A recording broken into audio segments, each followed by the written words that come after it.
સાતમા તબક્કાની ચૂંટણી પહેલા કોંગ્રેસ નેતા રાહુલ ગાંધીએ ઇન્ડિયા ગઠબંધનની સરકાર બનવાનો દાવો કર્યો છે। રાહુલે કોંગ્રેસના કાર્યકરોને બબ્બર શેર ગણાવ્યા હતા અને કહ્યું કે હું વિશ્વાસ સાથે કહેવા માંગુ છું કે ઇન્ડિયા ગઠબંધનની સરકાર બનવા જઈ રહી છે। તેમણે એમ પણ કહ્યું કે મતગણતરીના દિવસે છેલ્લી ઘડી સુધી મતદાન મથક પર કાર્યકરોએ ઈવીએમ પર નજર રાખે। રાહુલ ગાંધીએ કહ્યું કે નરેન્દ્ર મોદીની નીતિઓએ અર્થવ્યવસ્થાને થંભાવી દીધી છે। તે નાના વેપારીઓ જેઓ હાથથી કામ કરે છે તેઓને ખતમ કરવામાં આવ્યા છે। સાથે જ રાહુલ ગાંધીએ ફરી એકવાર વડાપ્રધાન નરેન્દ્ર મોદી પર ડિબેટ ન કરવા પર નિશાન સાધ્યું હતું।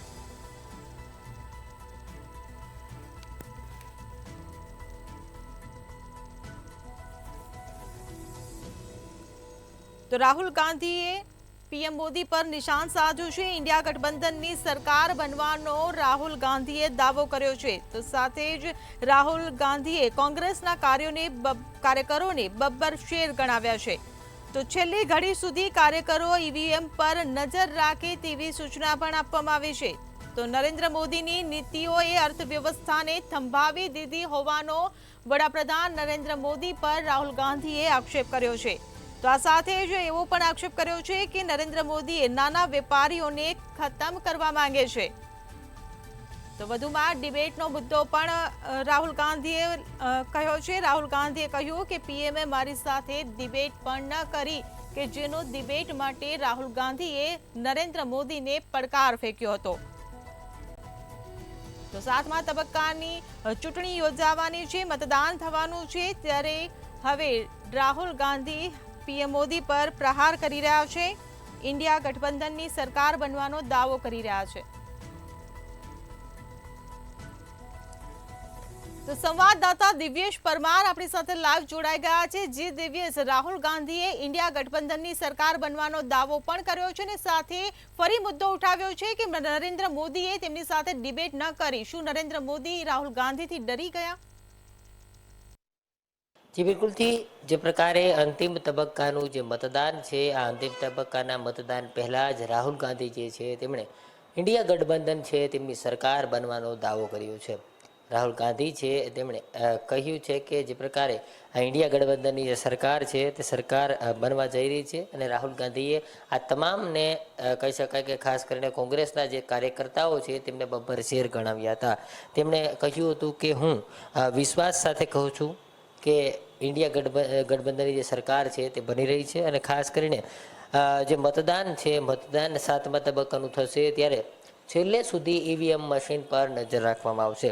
તેમણે વડાપ્રધાન નરેન્દ્ર મોદી પર ફરી એક વખત નિશાન સાધ્યું હતું અને કહ્યું હતું કે વડાપ્રધાન નરેન્દ્ર મોદીને અત્યાર સુધી અનેક દિગ્ગજ લોકોએ અને વિદ્વાનોએ ડિબેટ કરવા માટે આમંત્રણ પાઠવ્યું હતું, પરંતુ વડાપ્રધાન નરેન્દ્ર મોદીએ ડિબેટ ન કરી હતી અને હવે ઘણું મોડું થઈ ચૂક્યું છે કારણ કે તેમણે મૌન વ્રત ધારણ કરી લીધું છે। ખાસ કરીને કહી શકાય કે જે પ્રકારે નરેન્દ્ર મોદી છે તે કન્યાકુમારીના જે વિવેકાનંદ રોડ મેમોરિયલ છે ત્યાં ધ્યાન મંડપમાં ધ્યાન કરી રહ્યા છે। આ એ જ જગ્યા છે કે જ્યાં કહી શકાય કે સ્વામી વિવેકાનંદે 1992માં ધ્યાન કર્યું હતું। એટલે ખાસ કરીને વડાપ્રધાન નરેન્દ્ર મોદી જે છે તે 45 કલાકના ધ્યાનમાં બેસી ગયા છે અને 1 જૂન સુધી વડાપ્રધાન નરેન્દ્ર મોદી છે તે ધ્યાનમાં રહેશે। ખાસ કરીને રાહુલ ગાંધી જે છે તેણે સાતમા તબક્કાના મતદાન પહેલાં કહ્યું હતું કે જે પ્રકારે ગઠબંધનના તમામ નેતાઓ જે છે તેમનો હું આભાર માનું છું। તેમણે એવું જણાવ્યું હતું કે જે પ્રકારે ખેડૂતો સાથે બંધારણ અને સંસ્થાઓને બચાવવા માટે થઈ અને આ તમામ લોકો છે તે અડીખમ ઊભા છે। તો બીજી તરફ તેમણે એ પણ કહ્યું હતું કે તેમણે જે પ્રકારે જનતાની ચિંતાના વાસ્તવિક મુદ્દાઓ જે છે તેને લઈને ચૂંટણી લડવામાં સફળ રહ્યા છે। ત્યારે વડાપ્રધાન નરેન્દ્ર મોદીના વારંવાર પ્રયાસો છતાં પણ ખેડૂતો, મજૂરો, યુવાનો, મહિલાઓ અને વંચિત તમામ લોકોનો અમે અવાજ ઉઠાવ્યો છે। ઇન્ડિયા ગઠબંધન લઈને તેમણે એવું પણ કહ્યું હતું કે જે પ્રકારે વડાપ્રધાન નરેન્દ્ર મોદી આ અવાજ ઉઠાવવામાં નિષ્ફળ રહ્યા છે ત્યારે અમે આ તમામ લોકોનો અવાજ બન્યા છે। રાહુલ ગાંધીએ પંજાબ ખાતે કહ્યું હતું કે વડાપ્રધાન નરેન્દ્ર મોદી છે તે ખેડૂતો માટે એક સમયે 3 કાળા કાયદા લાવી હતી। ત્યારબાદ જે જવાનો છે તે જવાનોને પણ મજૂર બનાવી દીધા છે અને આ તમામ સૈનિકો છે તે 3 વર્ષ કામ કરાવશે અને 3 વર્ષ બાદ તેમને કાઢી મૂકશે। આવું પણ તેમણે પંજાબની અંદર જણાવ્યું હતું. એટલે સ્પષ્ટપણે કહી શકાય કે આ આક્ષેપ પ્રતિ આક્ષેપને લઈને રાહુલ ગાંધી જે છે તે ભાજપ પર સીધું નિશાન કર્યું હતું અને તેમણે એ પણ જણાવ્યું હતું કે વડાપ્રધાન નરેન્દ્ર મોદી છે તેમણે અર્થવ્યવસ્થા છે તેમણે રોકાવી દીધી છે અને તેને જ લઈને આખા અર્થવ્યવસ્થા છે તે આગળ નથી વધી રહી.